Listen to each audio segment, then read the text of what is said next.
Monday edition of the Sportsline podcast here on CHCH.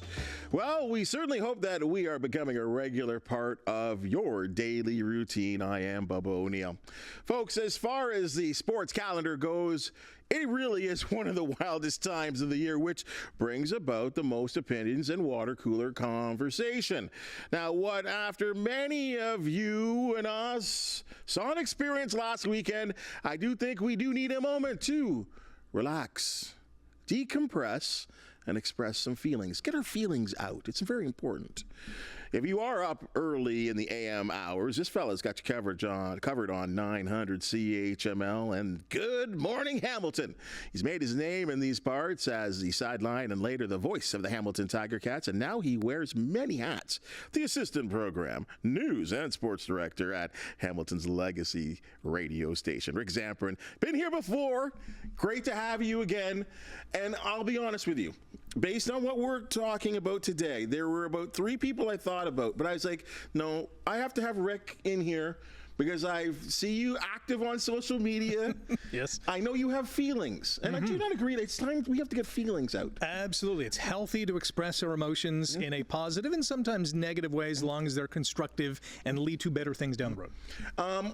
I think many of us can kind of figure out we're talking about these fellas. I thought you had me in for the Ticats today. Okay, same category. Well, you know, we're just days away from training camp, and you know what? They may break our hearts for a 26th year in a row, too, right? Hopefully not. Hopefully not, though. His optimism's high at McMaster and later at Tim Hortons Field. But yeah, I guess I'll just ask you first, where were you? What did you do when you were watching Game 7? So I was at home with the kids. They were on one couch. I was on another. And, I thought about doing something bigger and going out. But, I've learned my lesson many times in the past where this team right over here that holds a dear place in my heart, time and time again has disappointed me. So I didn't want to have to drive home from an event having the thoughts of Game 7 and another loss kind of stewing in my mind. So, yeah, it was kind of low-key. There was lots of excitement. There was lots of lows, obviously, with the end result. And now we're in the reflective mode. You said kids. They're part of this too. They're slowly getting entrenched in the brainwashing operation that I have concocted many years ago to get them as Leafs fans. My daughter's definitely on board. My son has slowly been inching towards it as well. Was there emotion for them? Yeah, not as much as I exuded, yes. Having lived this eternal, damnation of spring. Yeah. But yeah, disappointment was the expectation that I have set them up for was that, it's a good team and they should conceivably achieve some good things. But time and time again, as we've come to know over the last few springs, it just doesn't happen. So yeah, obviously they were disappointed. When Pasternak scored that, Game 7 overtime winner, there was some deflation in the Zamperin household. Yeah, I have a good friend of mine whose child was in tears. Like really? Yeah, destroyed. Yeah. Just, like them, 8-9 years old. Right. And the whole. I guess I'm not a father or a husband, so I guess this is where your daddy job comes in, and you have to talk about these wins and losses, and and had to extend into the next day into Sunday for this poor child. And I thought to myself, wow.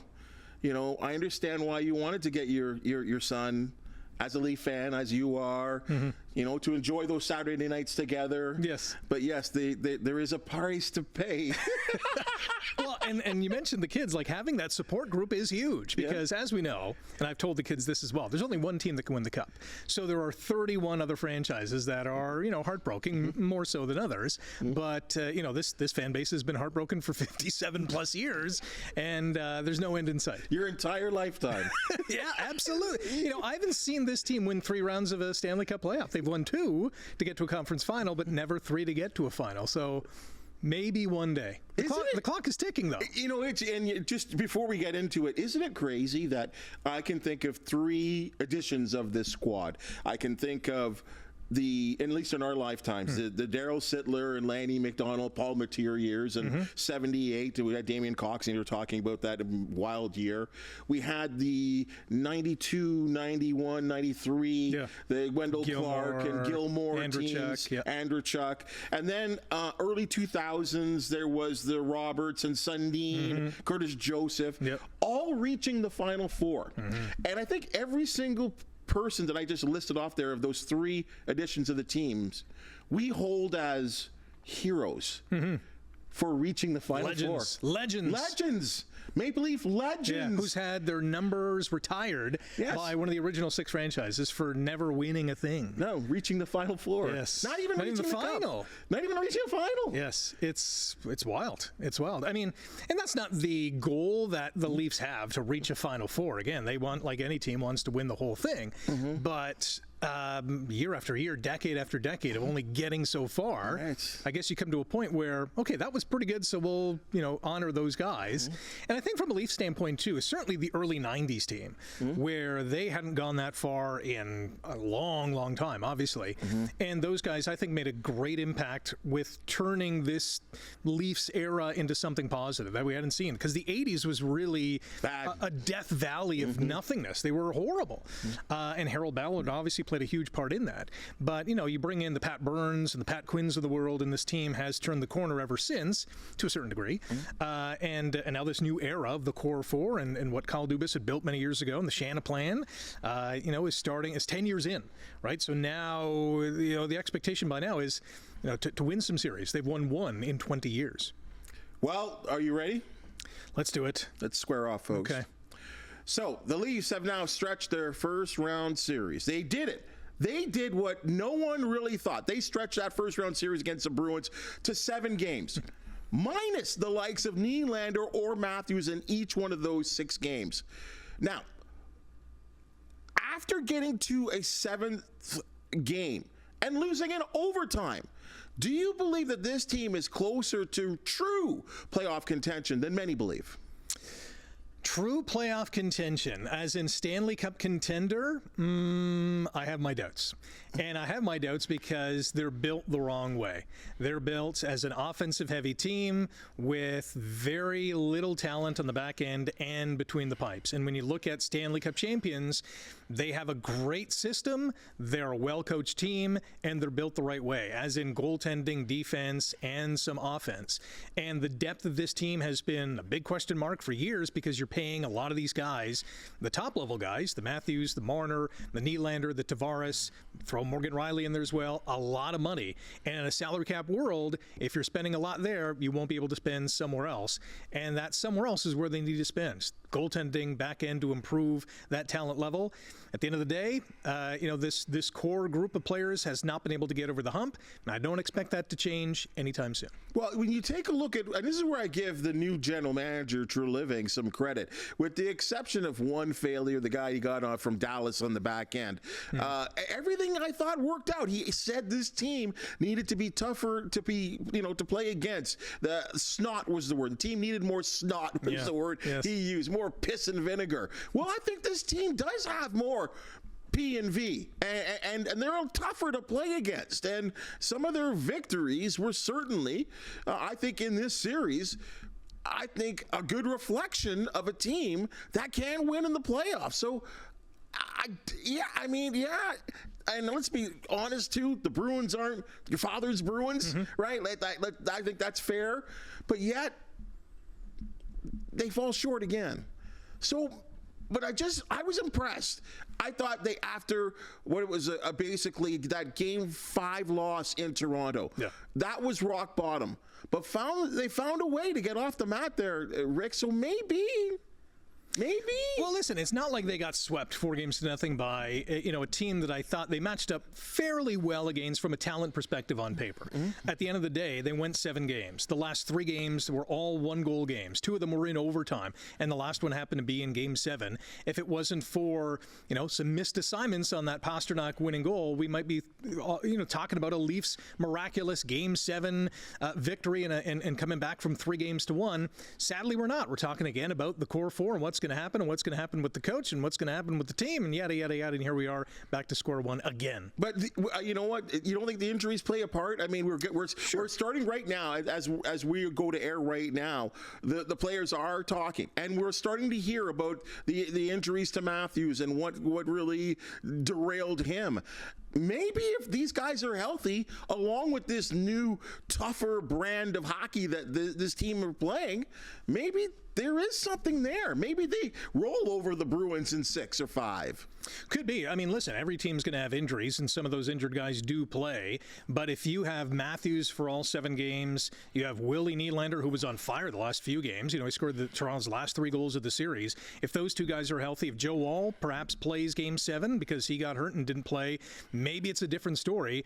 And they've been kind of hampered by the injury situation in previous playoff series. John Tavares gets knocked out and concussed in their series against Montreal in the bubble. Jake Muzzin goes down with an injury, a few years ago. There always seems to be a guy who's missing out of the lineup. And why that ultimately means the team doesn't advance is beyond me, because they have other good, solid depth guys. They just, for whatever reason, can't get over the hump. It's so frustrating. Well, on that mindset, it is, as I said, Monday, and Maple Leafs head coach Sheldon Keefe will address the media. And a lot of people thought he was going to get fired on the plane ride from Boston to Toronto. Let's be honest here. This is, your team, and you see them every single game. Is it surprising to you that he's still there? And are the failures of this club his fault? Well, I'll answer the first one. Yes and no. I'm not surprised that he hasn't been fired yet. And yes, I do think this is going to be a decision that they weigh heavily. And ultimately, I think that he's going to be let go. I don't have a crystal ball. It's just a gut feeling that I have. It's 5 years in. They haven't reached the second round as many times as they should have. They've done it once in the 5 years. As I mentioned, they've done it once in the last 20 years. But in Sheldon Keefe's 5 years, one playoff series win.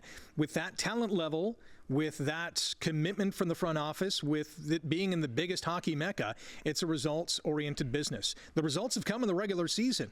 100 points each and every year. One of the dominating teams offensively in the league. Up until this past spring, a lethal power play. A team that was on the rise, and you thought, they could go deep in the playoffs. And yeah, Brad Treliving made some good moves in the offseason and bringing in guys like Max Domi and Tyler Bertuzzi, adding some sandpaper with Ryan Reeves, extending guys who, from a depth perspective, would help this team. But it hasn't translated into a series win. So I think my theory is that Sheldon Keefe is going to be the scapegoat that the Leafs point to say, this is the change we're going to make. The core 4 is going to stay as is, and here we go. Well, I think there's there's blame to go around everywhere.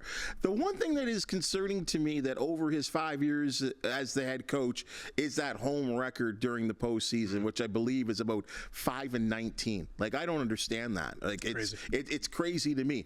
With that said, he's not on the ice. Right? Yes, he's responsible for last change and, the rosters and that kind of thing in a sense. But, he doesn't want to lose games. And I think there's a lot of fingers to be pointed there, too. Mm-hmm. Here's another thing that mystifies me.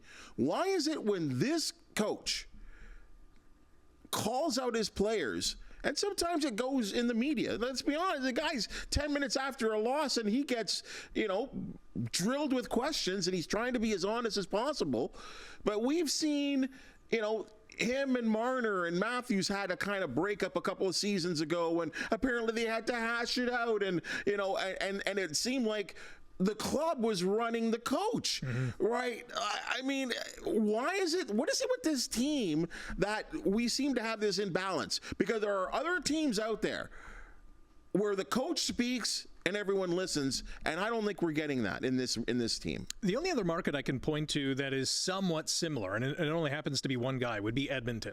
I think Connor McDavid commands that weight, and when he speaks, Edmonton's front office kind of listens. When it comes to the Leafs, it seems, and these guys are now, I'm talking about the core 4, 26 to 30-ish. They should not be treated with kid gloves anymore. They've been in the league. They're professionals. They're getting paid 10, 11. In Austin Matthews' case next year, $13 million, the highest paid player in the league. From a head coaching perspective, you should not have to walk back comments because you think the players have taken it the wrong way, or you think the media has twisted it one way or another. when the head coach speaks, and certainly this should happen in Toronto, the players should listen and kind of follow that directive, and to, treat these guys with kid gloves at this point in their careers. Like, come on, they've been in the league 6, 7, 8, 9, 10 years. It's time to grow up. It's time to produce when the chips are down, and that means playoff time. Yeah, you can get your 60-plus goals in the regular season, your 100-plus points.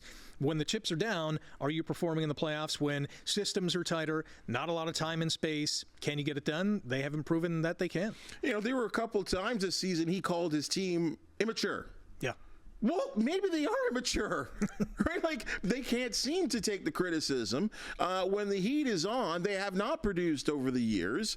And like I said, the record at home, interesting enough, the record at home is so poor, but yet this was the best road team in Maple Leaf history.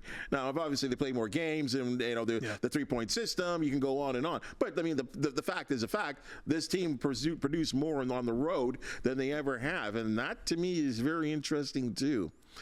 You talk about, you've mentioned the core four, right? Mm-hmm. And sometimes I can say the core five as well, too. So for those that are unaware, the core four are the forwards in Matthews, Nylander, Marner, and Tavares. And with a cap going to be close to about $85 million next year, they are now taking up, as it stands, going into next season, $46.65 million.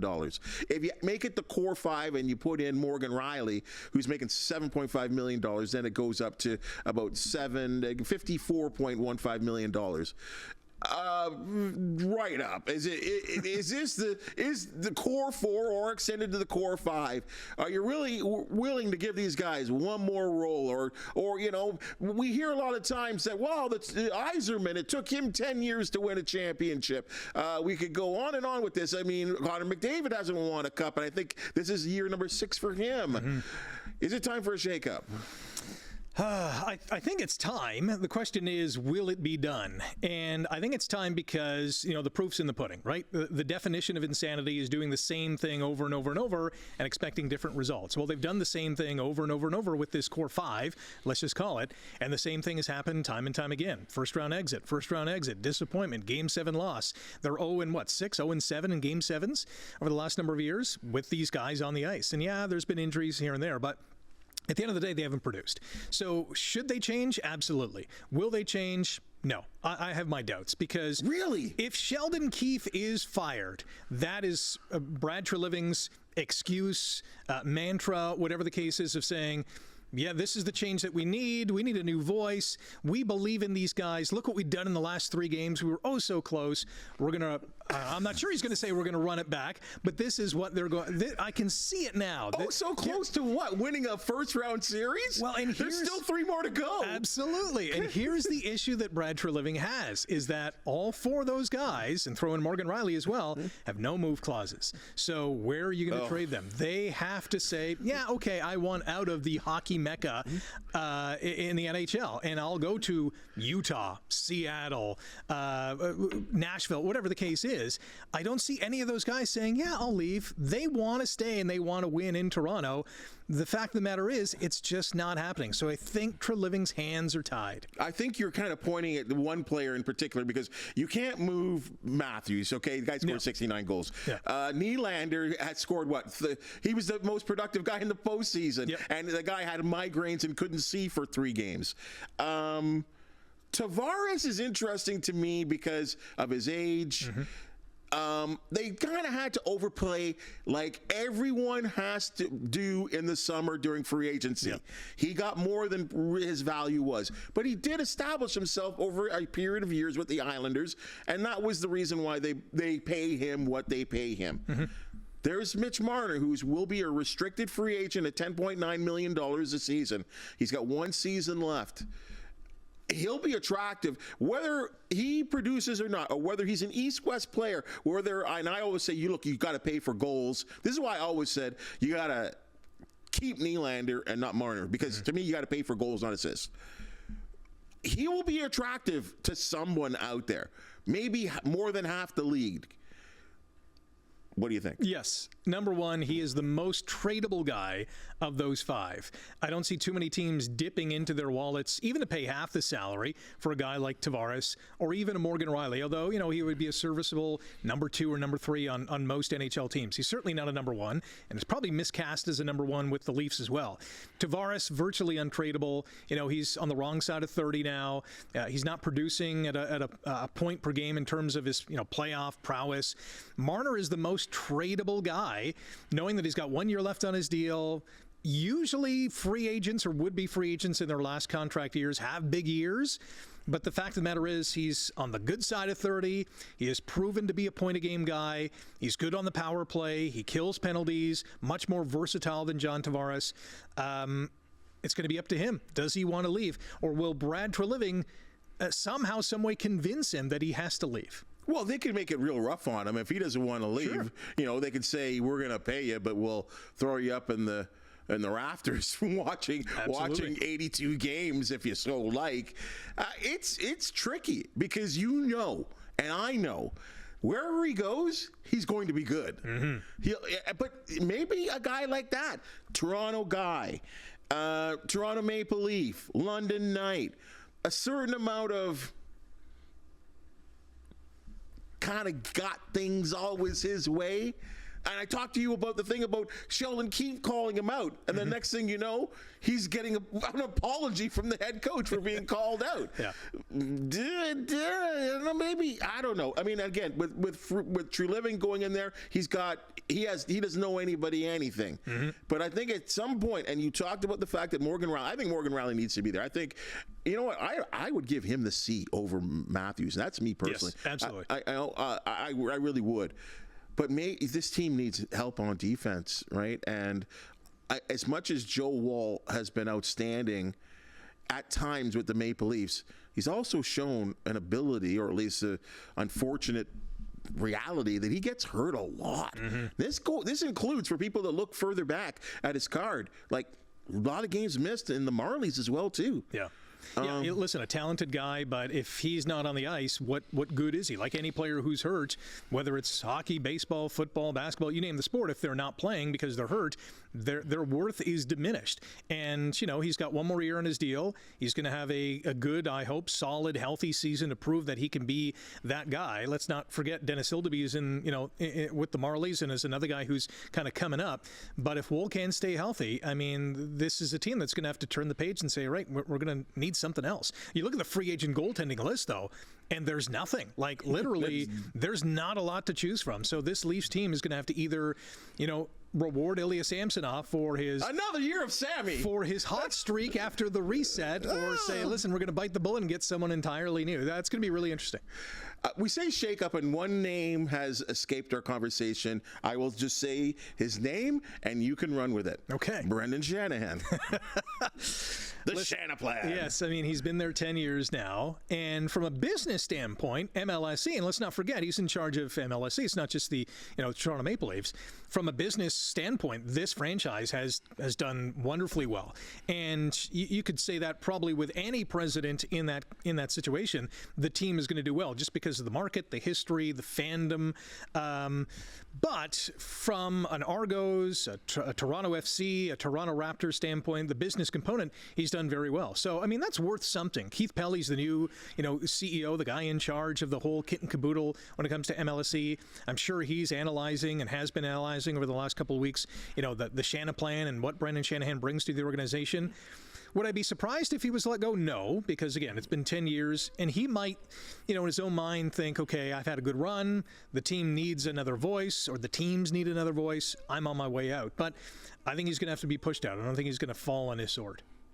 Panthers ranked number 1, Oilers number 2, Rangers and Stars tied for 3rd. I'm talking about the odds, folks, for the win the Stanley Cup. Hurricanes 4, Avalanche surprisingly 5, based on their goaltending probably. Bruins 6, and the Canucks, again, probably based on their goaltending, ranked number 7. Who's your Stanley Cup favorite from here on in? Well, at the start of the playoffs, I picked Dallas. I think they're a balanced team. Big fan of Jake Ottinger. They all played very well in Game 7 against Vegas. Whenever you dethrone the defending champs, you're doing something right.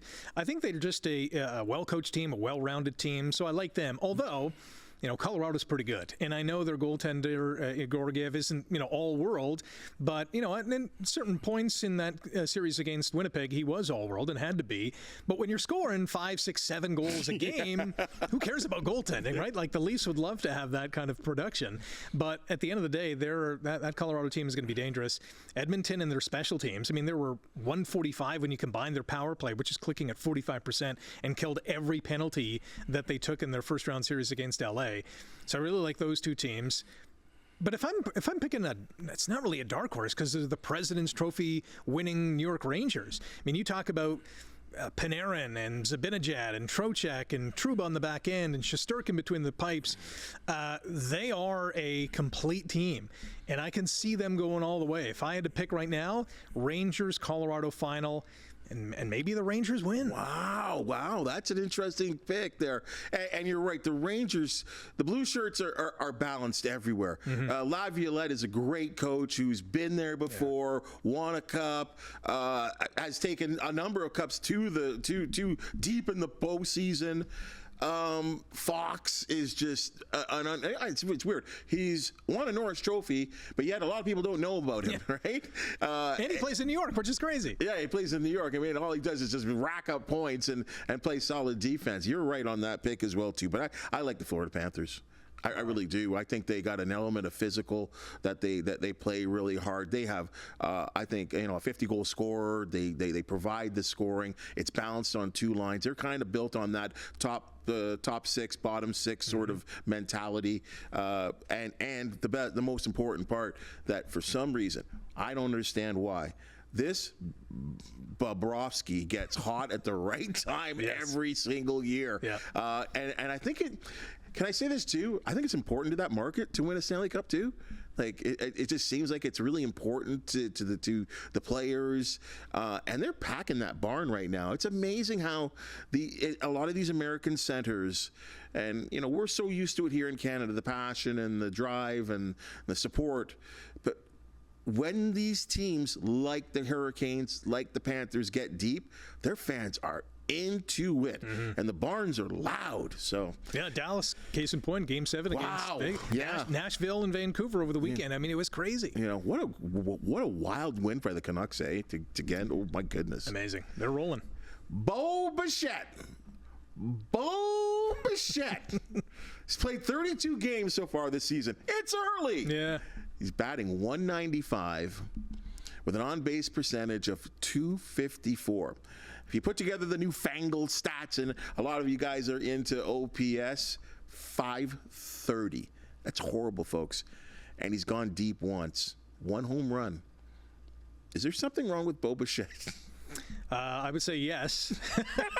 The stats don't lie. He is off to a horrendous start, and I'm not sure what it is. And even from a team perspective, I've watched the Blue Jays my entire life, and this team has been maybe the most frustrating because, somewhat like the Leafs, there is some talent there. And the expectation is, all right, this team's a playoff team. They can go fairly deep if things kind of go their way. The pitching kind of holds, and, their bullpen kind of comes into shape. But Bo Bichette, my gosh, he has been off to a rough start. And, watching games, it seems like one batter in the lineup has a phenomenal game, and the rest don't do anything. And that seems to be the recipe for the 2024 Blue Jays. And from a pitching standpoint, the starters are, for the most part, holding their own. The bullpen has been a flaming pile of garbage, and it is tough to watch. But yeah, back to Bo. I'm not sure what the issue is. I don't think he's hurt.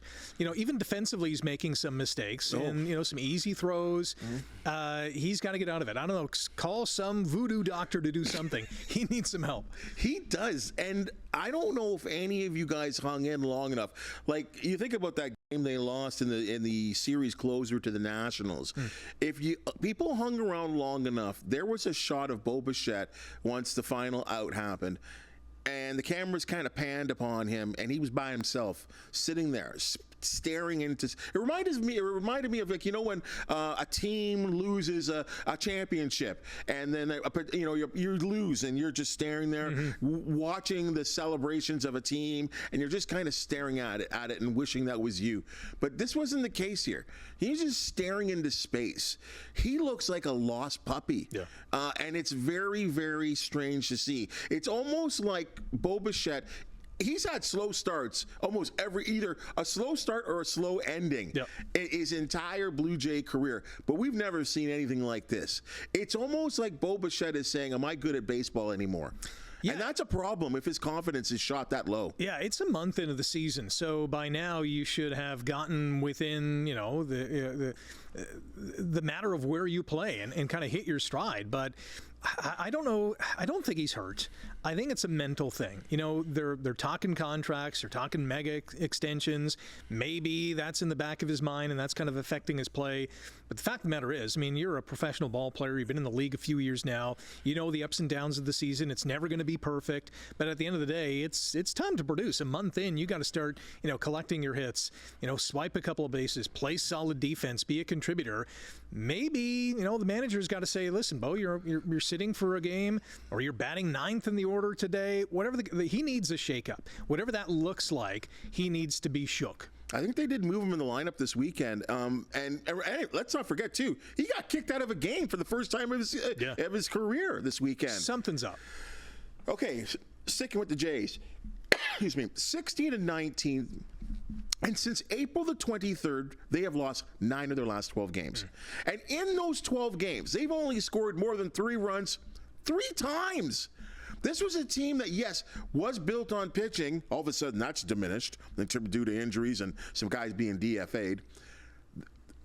As a whole, this team doesn't score runs. We've always complained about runners hitting with runners in scoring position. Now they just don't get on base. Yep. The clutchness of this team is gone. They have Maple Leaf playoff-itis, in which the Leafs have scored 3 or fewer goals in, 14 consecutive playoff games? But this is the regular season. From a baseball standpoint, it's not that hard, really. You hit the ball out of the ballpark, you hit some doubles and sac flies, and it's just not happening. As I mentioned earlier, there's 1, maybe 2 guys that have a good night. Or a good day, whatever the case is, and the rest of the guys just say, I'm taking the day off. We don't need to step up to the plate, but it's just not happening, and I'm not sure what it is. Do they need a new hitting coach? Do they need to go on some vacation to bond? I don't know what's going on. This is a frustrating start to the year. John Schneider must be pulling his hair out to think, what buttons do I push? Because I've depressed all of them. Where's the panic button? Well, he looks lost as well too, because he's trying everything. On another note, too, Alek Manoah. How high can the ERA go? Okay, even his first inning, 26 pitches, he gave up a run, did strike out a couple, but I almost forgot about that. You had a 6-1 lead. And you blew it. Yeah. What's wrong with him? And the Blue Jays starting pitching right now, they've got some issues right now. You may have to go to him again as a 5th starter. Yeah.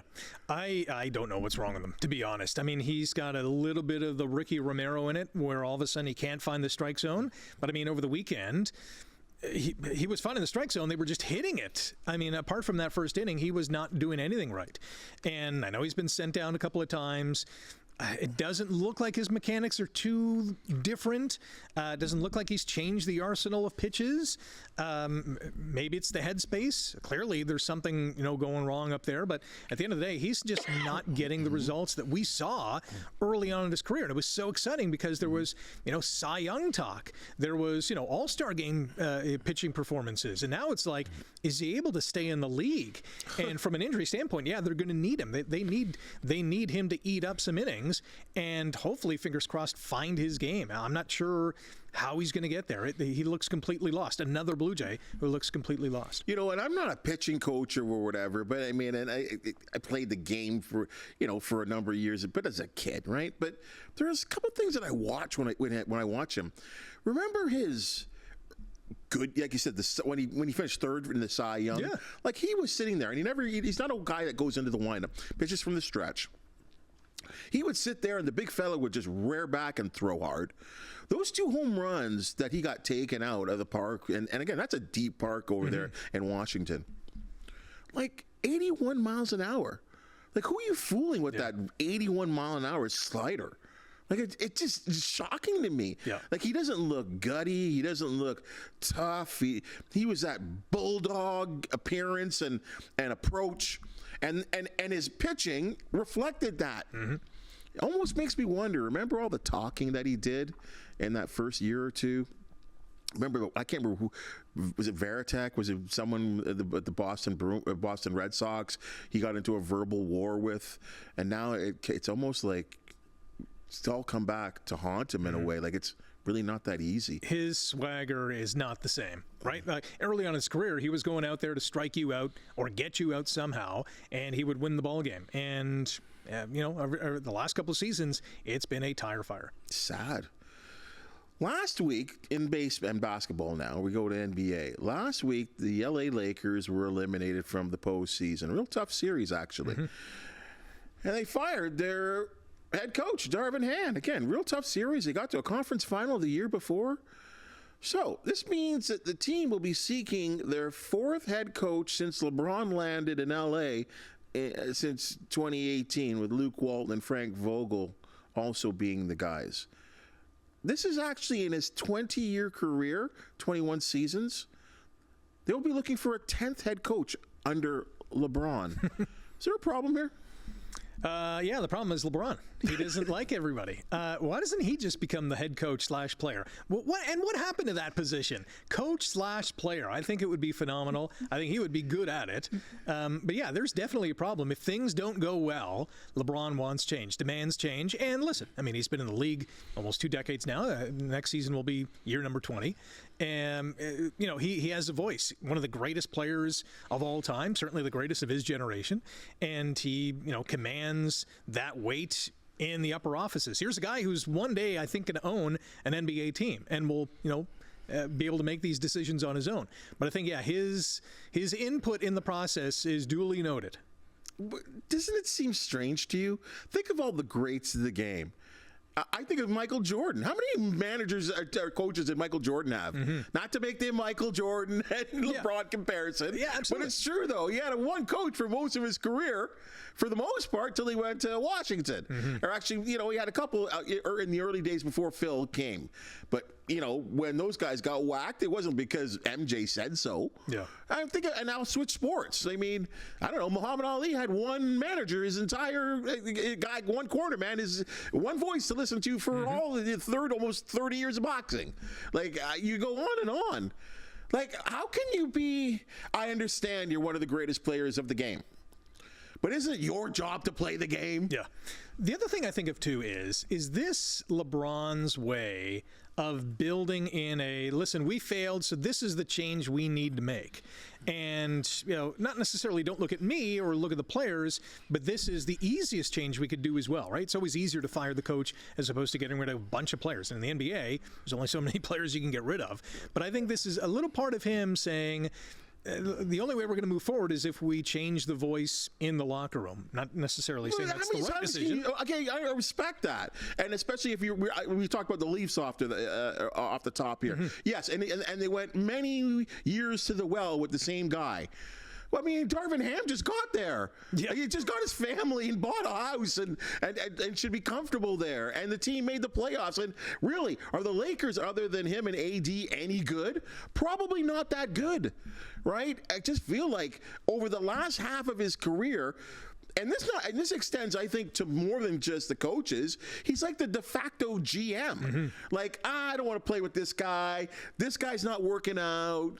And I agree that the best players of the game should have a voice within the organization of saying, hey, LeBron, what do you think we need? What do we need? What do you think? Or what do you need to be successful? But, I mean, come on. Like, I think I said, what did I say, 9 in 20 years? It's one every other year. It's insane. And it's not like Denver's pushovers, like they're the defending champs, right? So it's not like you lost. And, the Lakers being a play-in team, it's not like he lost to the 8th seed. He lost to one of the top dogs in the Western Conference. Local. Now that the Rock have been eliminated, shockingly, from the playoffs, swept by the rival Buffalo Bandits, it appears that the final sporting event has been played at Cops Coliseum, First Ontario Place, whatever you want to call it. Renovations are probably going to start fairly soon. And from what we're hearing from the Oakview group, completed maybe in late 2025. And I think that's a little ambitious, but what do I know about construction? Sounds like they do want a hockey team, though it sounds like they want a lot of concerts. I would think the only options are 3 leagues. I would think that the OHL, the Ontario Hockey League, I think there would have to be some concessions made with the guy that ran your Bulldogs franchise that now is in Brantford. An American Hockey League team, or is the National Hockey League coming to Hamilton? Don't say it, Bubba. I have to You say just said it. I did. Well, of those 3, I would say the AHL might be the best bet, although I don't know if that's the best fit.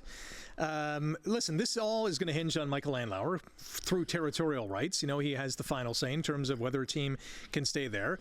Mr. Andlauer might say, hey, listen, we had a good run in Brantford. Now that this arena is done, we will move the Brantford, now once again Hamilton Bulldogs, back to First Ontario Centre. Or he could just say, I love Brantford and we're going to stay there. Or he can go to this new arena proposal in the Aldershot area and become the Burlington Bulldogs, whatever they're going to be called. At the end of the day, First Ontario Centre, as they're pitching it, this Oakview group, as a concert first kind of venue, really limits when you can play. You can't host a hockey game in the afternoon and have a concert at night. It just doesn't work that way. So how many midweek games are going to be scheduled? When you look at the OHL, not a lot. The AHL, yeah, you can do some, but most of them are on the weekend. National Hockey League, yeah, forget about it. At least one has got to be on a weekend. So I really don't see any team, unless perhaps it's an East Coast Hockey League team coming to Hamilton, and I don't think the fans want to see that. Don't say that. Don't say More that. More likely than an NHL team. Come on. I mean, come on. Like, you want your franchise to hang around for a little bit. Yeah. Right? You remember, you've been around in those days, in the American Hockey League days, for some of those Tuesday night games that drew how many? Mm-hmm. Right? Hey, when the Bulldogs, and I'm talking about the AHL version, were doing well and reached some Calder Cup finals, I think 2 or 3 that they reached, the 2 early and then obviously the 1 late. They did well when the postseason started. Yeah. And went through, and they made that incredible run a couple of years, 2008 and won the Carey Price teams. But the support during the week, not good. And I've always said this, Rick. Hear me out. The American Hockey League is that development league right below the National Hockey League, and it's been, and the HL, it's been around for years. So give it credit. It's needed. You have to have a farm team for the NHL. So this will always exist. I'm not trying to say it's not going to exist. But what is the prime directive of every player that is on one of those rosters, Rick? Get to the NHL. Thank you. You don't want to be here. These guys can't wait to get out of Hamilton. Where's that as fan association? Because there will be some veterans, some guys that, you know what, I want to remain in pro hockey, so I will play in the American Hockey League. I'm just not good enough to be there. So I understand that. But, like a Subban came here, couldn't wait to get out of here, and went back to Montreal. Same thing for Carey Price, a couple of years of development, and then went on to be the great goaltender that he ended up being with the Canadians.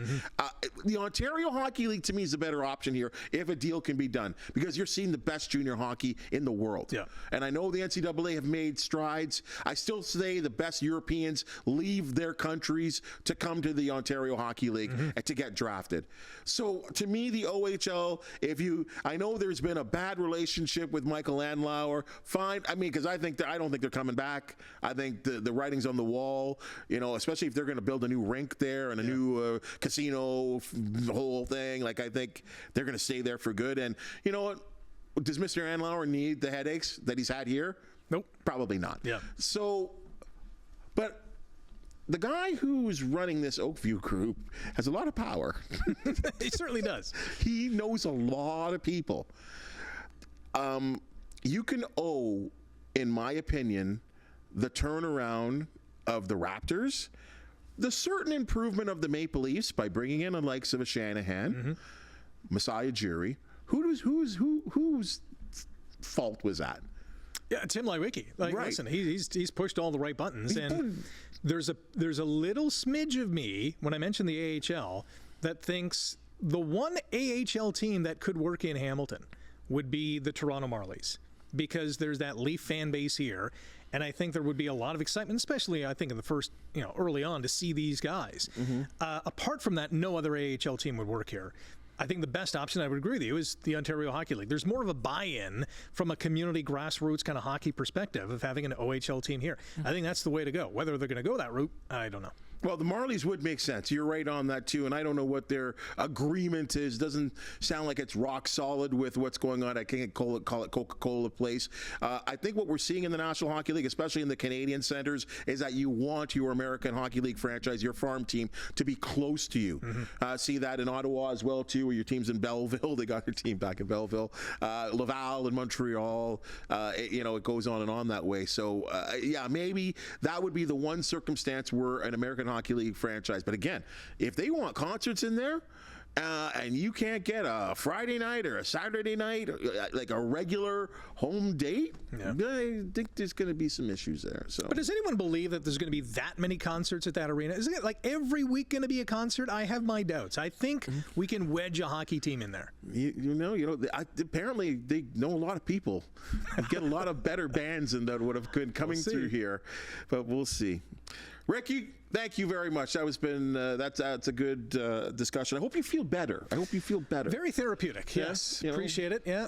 I think you maybe rolled off a little steam and maybe got to some realities of your hockey team. My anger comes in waves, right? You think about things, you get angry, and then you think about them more, and you kind of calm down. And so I'm glad we had this chat. Will you be right back on the bandwagon next year in September? I've never left the bandwagon. I'm kind of holding on for dear life. Okay. But I'm still there. Yeah, I mean, there's going to be nothing worse than someone jumping from the Leafs bandwagon and then finally them actually winning, knowing in your heart of hearts that there was that time that you jumped off. I just know of a lot of people that actually have said to me that I'm not watching anymore, or I'm not going to throw my heart and my attention into the regular season as much as I used to. Call me when the playoffs start, is what I keep hearing. I say wait till October, because they'll be right back at it in front of their TVs, on their radios, reading online stories, watching your show. They'll be right back at it. I guarantee. It's happened to me. I'm proof positive. What time we catch you in the morning? 5:30 to 9, weekday mornings on 900 CHML. It's Good Morning Hamilton. I have a lot of fun doing it, so tune in. He's very soothing, folks. Thanks for joining us, Ricky. Thank you. All right, guys. There's your Sportsline podcast for the day. And as you've just seen and heard, we love talking sports, even when it hurts real bad. If you do know of an athlete, team, or event to promote the Sportsline podcast and you want to hear from you, please hit the thumbs up, like, and subscribe button. And if you do have something to say, please comment, because it makes us better. For the wonderful people that make the Sportsline podcast possible, thank you so very much, and we'll see you tomorrow.